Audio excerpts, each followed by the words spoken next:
मानाव गेदेर प्रमद बर' बिथाङा बिटिआर सरकार बानायनायनि उनावनो बाथौ धोरोम ब्रह्म धोरोम आरो नामघर बायदिसिना जि धोरोम सिबिग्रा जि न'फोर दङ बे न'फोरखौ सुफुंनो थाखाय आलारि सोरां होननाय गिबि खेबनि थाखाय अनसुंथाइ होग्रा मोनसे आसनि बानायदों।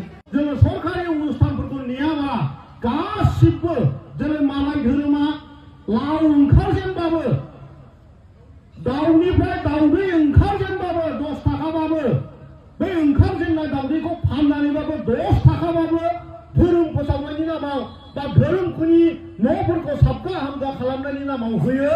थिग बिदिनो जोंनि बाथौ धोरोमनि जि रायजो राजाफोर दङ जों गासिबो खिन्थु बे लामाखौ जों हमनांसिगौ, गासिबो हमनांसिगौ। ओरैनो धोरोम फोसावग्राफ्रा गामि गामि बेरायनानै उमुक खरस तुमुक खरस रां माने खांथिंबाय थानायजोंबो जाया, बेजों धोरोम जाया। बेखौ गोसो सिंनिफ्राय बिखानिफ्राय थैनिफ्राय गाव जेरै जन्म जादों गावनि जि माने धोरोम बेखौ साफ गालांनो बे बुहुमाव दोनलांथारनायनि चिन्ता धारायाबो जों लानांगौ। जोङो खालि मोननाय मोनि हिंसा हिंसि बोराबनायजोंनो जोंनि संसारा जोबलाङो। गावनि गथ'नि सायाव, गावनि हौवानि सायाव, गावनि बिसिनि सायाव, गामिनि सायाव मुलुगनि बे संसारनि जेसेबां जामेला बेयावनो जोङो गुथुरगु नांलाय खमलाय अनलाय बिदिनो जोंनि जिउआ जोबो।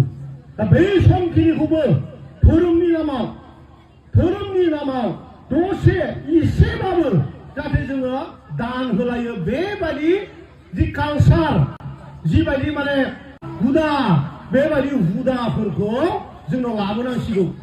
आं एसे आगोलाव कमलनगर बरमा बेवहाय आं दिनै बेसेबांबा गिदिर खुन्था गायसंनानै फैदों बाथौनि। बेवहाय मोनसे लिस्ट बानायदों।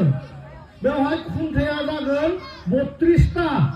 बेवहाय दा मोनसे खुन्थानि मालिक ओंखारदों। आगदानि खुन्थाखौ आं होगोन, आगसिनि खुन्थाखौ आं होगोन, खिथुनि खुन्थाखौ आं होगोन, थिंखौ आं होगोन, टाइल्सखौ आं होगोन होननानै खमैबो 30 जन जोंहा बरमा कमलनगरनि रायजो राजाफ्रा दिनै गावबा गाव एखेबारे सहि होनानै दान होदों। सरकारि भाबै जों अनसुंथाइ होनाया बेलेग, सरकारि भाबै जों जेसे हागौ होगोन।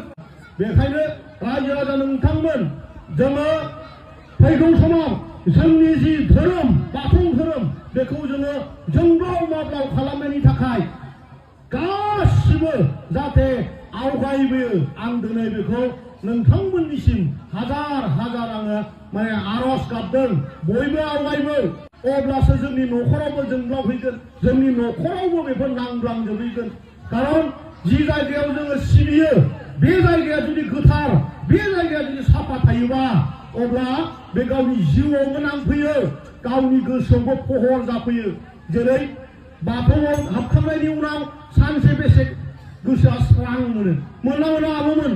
बाथौ सिबिखांनायनि उनाव गोसोआ माबायदि सानसे एखेबारे मेंनाय गैया, रागा गैया, बोराबनाय गैया, बयजोंबो खुला खुसि गोसोआ गोथार थायो।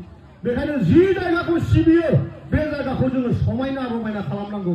बेबायदि गासैबो जाहाथे जोंनि बर' रायजो राजाया बाथौ सिबियारि रायजो राजाया जाहाथे आवगायो बेखौ मिजिं लाबाय। आंबो आफा बोराइ बाथौनाव आरज गाबबाय आरो गासिबनिबो न'खराव मोजां हामलायबाय। इसोरा जाहाथे आफा अबंलावरिया जाहाथे जोंखौ गोग्गो देहा, गोजौ सिन्ता, गोजोन थासारियाव जाहाथे जोंखौ गासिबखौबो लाखियो बेखौनो आङो बुंनानै आरो दिनैनि आंनि जि हाबाफारि गेवलां मेल बेखेवनाय बे आंनि सोदोबजोंनो आं दिनैनि मेलखौ बेखेवना होबाय होननानै आं फोसावबाय। गोजोन्थों।